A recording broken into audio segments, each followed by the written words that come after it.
From this to this to this. O, parang bago with Sneakers Revive. Ang kailangan lang natin ay Sneakers Revive, container, and a brush. Kaya, let's go! So, first thing na ginawa ko is kinuha ko yung liston. Liston ba tawag niya dyan?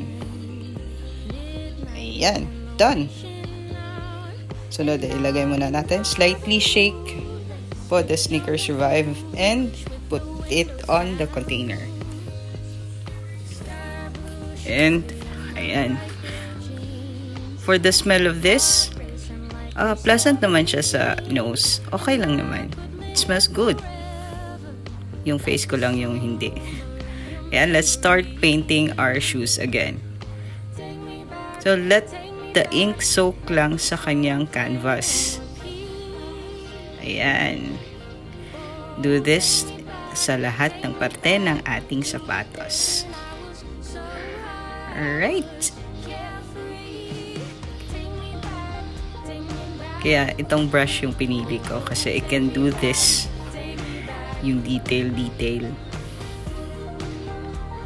Anyways, you can choose whatever brush you want. And we're done. So, i-dry up lang natin yan under the sun. Yan yung side-by-side comparison. And, natapos na natin yung dalawa. And para mas bago siyang tingnan, I bought a new pair of liston. Di ko alam yung anong tawag nyo, but yeah, I call it liston. For only 35 pesos and 75 cents. So, ayan. Let's taod-taod na this one.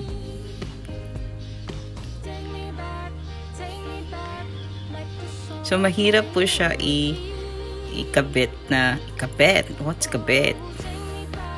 So, kailangan talaga suotin. Do you do the same pag naglalagay tayo ng liston? Yung sinusuot yung sapatos? And done! Tignan mo. So, bagong-bago. I wanted this to stay like this kasi binigay ito. So, binigay ito ni Mama. And this is my favorite working shoes. So, ayan lang. Bye!